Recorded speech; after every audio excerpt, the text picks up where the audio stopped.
episode number 6 of the Near Memo, where we talk about what's happened this week in search, social, and local commerce. I'm joined as always by Mike Blumenthal and David Mim. I'm Greg Sterling, and let's get to it. I get to go first this week.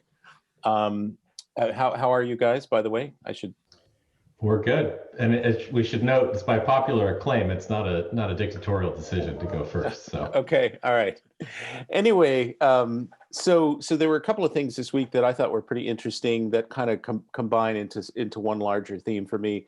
There was a Bloomberg piece earlier in the week, I think, that talked about how the dominance of Google and Facebook in the ad market, something like 75% of all the ad revenue is flowing to them, is forcing companies to find other ways to support themselves.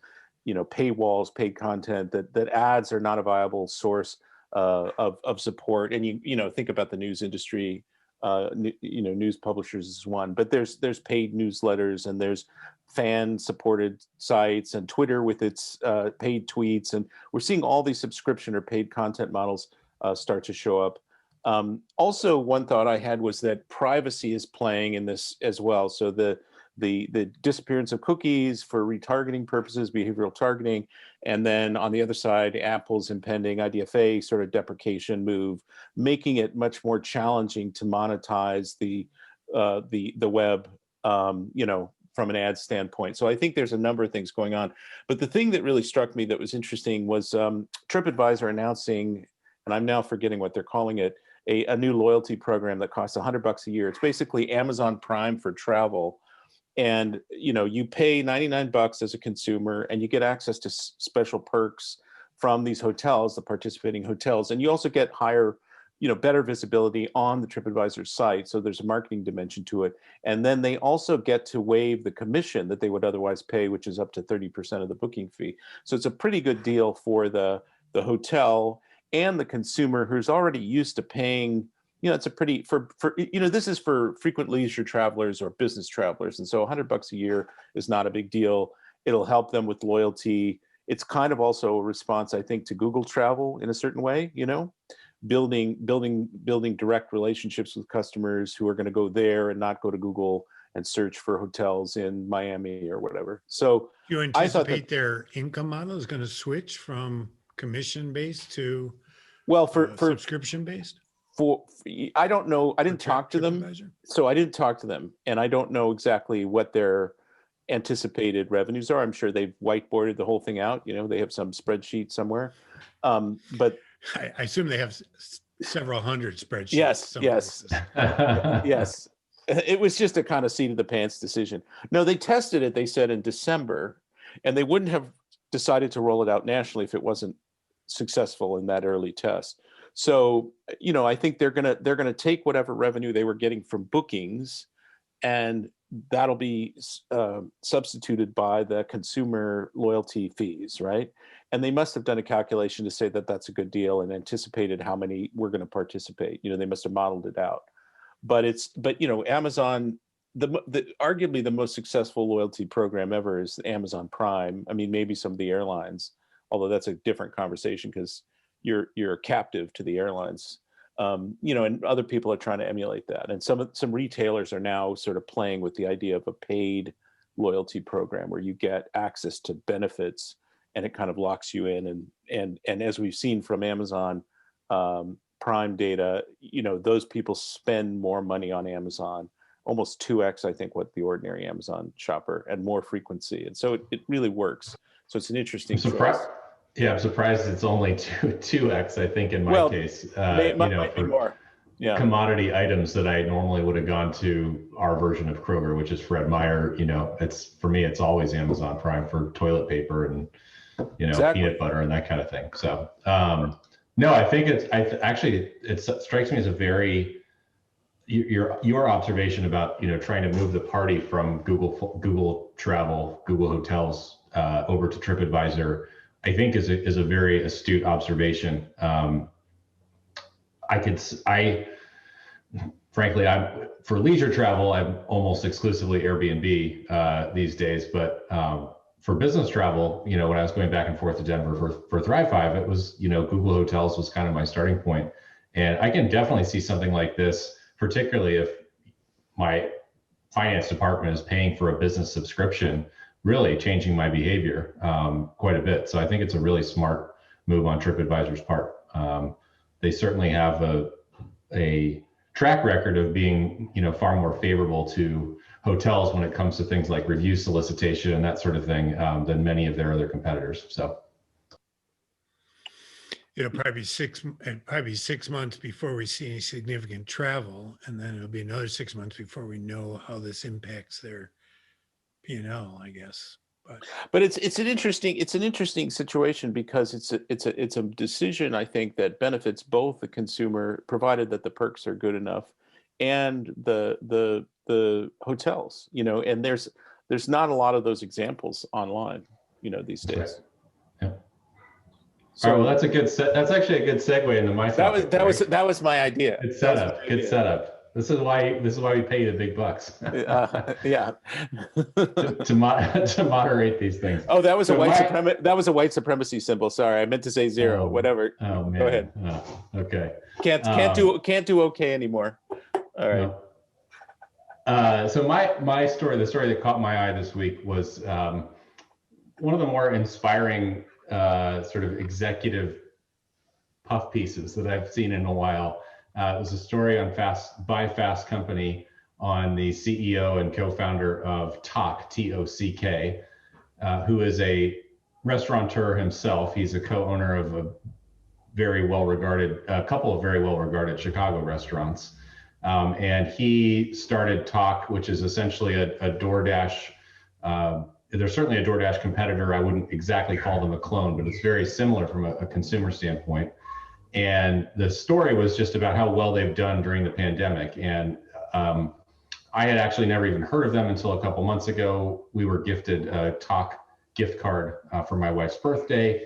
And the story really shed some light on a couple of things that I think set them apart from a lot of the other more extractive tech companies they're competing with, which were started by Silicon Valley types instead of somebody from the industry.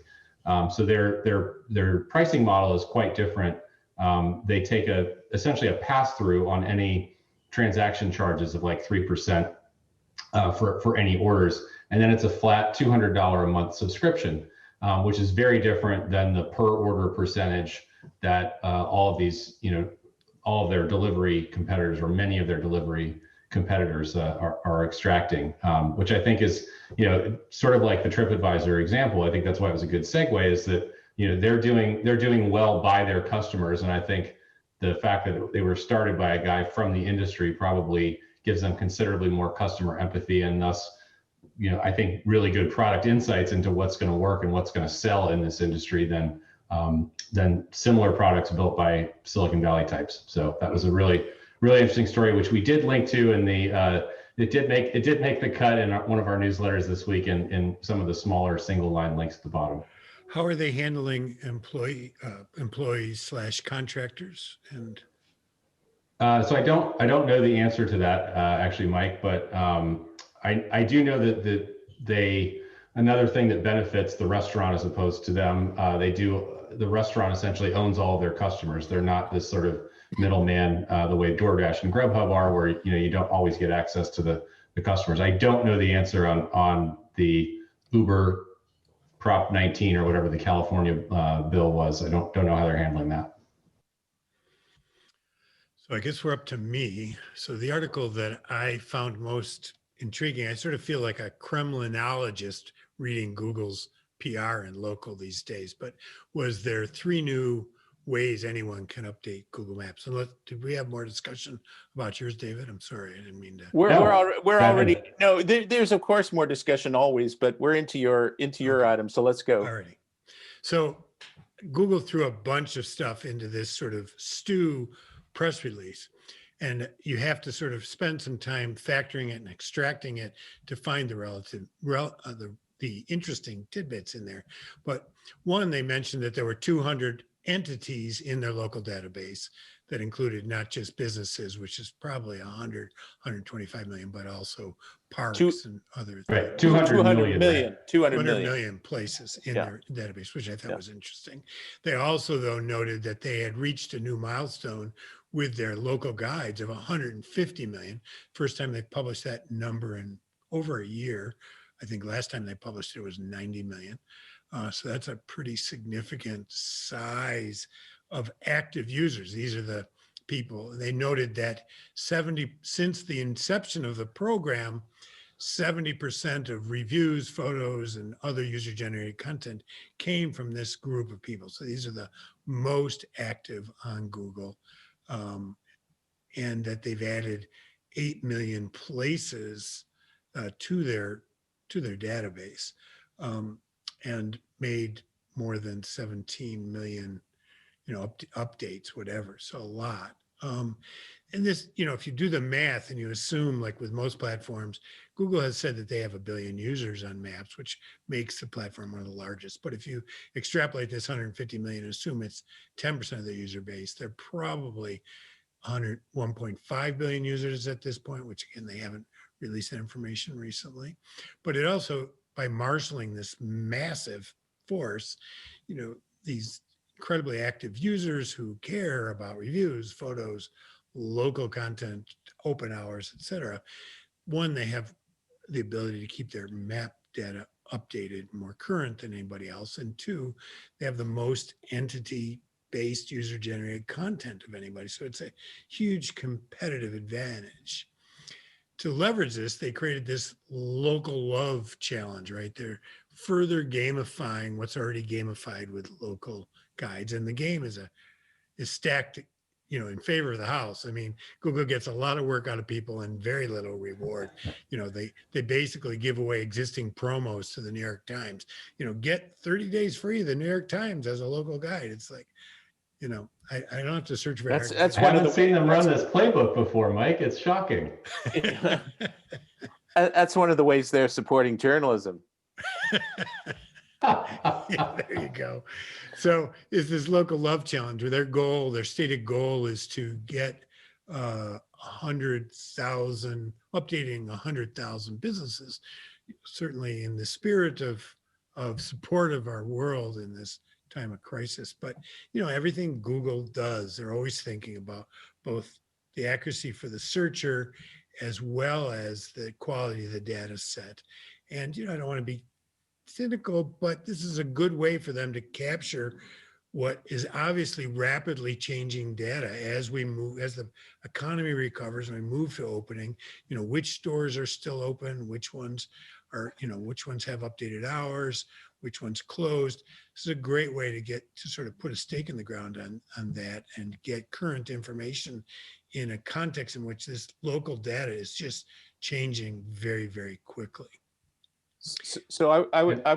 Oh, go ahead, David. Sure. I was just going to say, all kidding aside, I do applaud Google's efforts to encourage people to help local businesses in their communities, which is not something we've seen Yelp do, for example, in terms of actively soliciting reviews.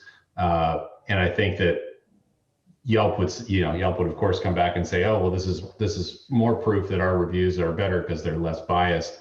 I personally don't see any bias in asking for, in Google asking for reviews of local businesses. The more the merrier, as far as I can tell. I'd be interested to know how many local guides are leaving reviews of truly local spots as opposed to Walmarts and Targets and those sorts of things. And if that's a qualification for this local love program.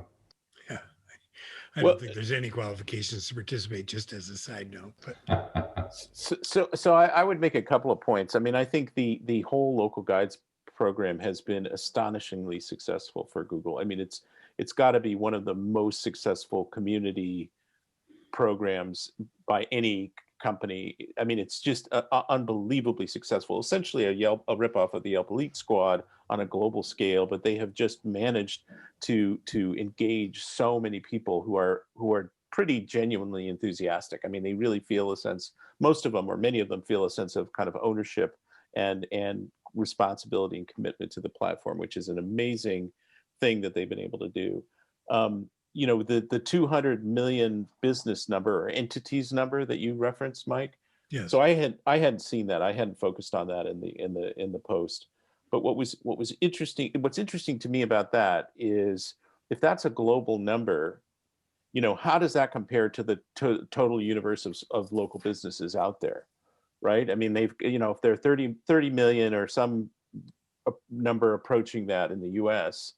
Well, then Google, I've talked to Info USA about this and Google, and the number that are in Google's local database, which is physical locations, which is really not businesses, right? Is 16.5, 16.8, Right. 17 million is what's in Google's database, not Yeah. the 30 million that Well, I mean, there's a lot of exists. Yeah, there's a lot of service-based businesses and people at working out of their houses, and there's a lot of solopreneurs or whatever, SOHOs, whatever you want to call them, that aren't going to be captured in that. But that's an interesting point. The final thing I would say is, there's a kind of irony in my mind between, hey, business owner, don't use any financial incentives or any incentives to get reviews on your own behalf. But then Google has, various incentives that they use, or they used to use more sort of, swag and Android stuff, and, to get people to participate, contests.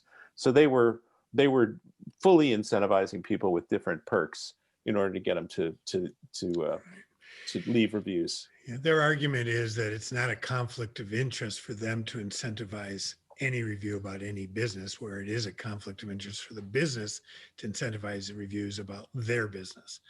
A subtle difference, but that's what exists. And finally, to support all this, they released a new feature that they're calling photo updates, which is a new content type on Google that's very visually oriented post type of input. It's very similar, in fact, resides on Google Maps in the same place as business posts. Very image focused though, with a small amount of text. So it's not quite a review. You don't leave stars. It's not just an image, but it's an image with some text that shows up in the updates area, which is, also though interesting to me because it's indicative of Google's trend towards visual search. It's a very Instagrammy kind of presentation, very image heavy.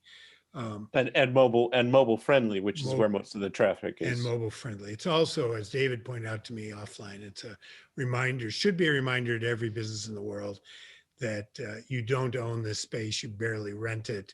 You are more of a, what do you call a serf in relation to the land here. It's something similar to that. So it's certainly visually or accentuates that position. But what's intriguing to me, it's also part of this gamification, and it's a source of both textual information and visual data, which Google is now able to translate into entity information. So the visual data, they've gotten really good at image recognition. So they know if somebody posts a picture of a handbag, that it's a handbag, and they're able to associate that with the entity. So it gives them another sort of leg up at the deepest levels of the knowledge graph as they're building out this understanding of the businesses. So it was, again, I felt like a criminologist. You sort of have to read this with this sort of frame of what is Google and what are they doing. But I thought it was a very informative post by them. Yeah, very interesting. So David, any final thoughts before we adjourn for this week? One quick one, which is I think all three of us will be speaking at the Street Fight Summit on May the 4th. Our friend Damian Rollison said there will be plenty of Star Wars jokes at the event as a result, but you guys should all check out Street Fight Summit if you're interested in hearing more commentary, both from us as well as plenty of smarter and other folks in the industry that are participating in the event.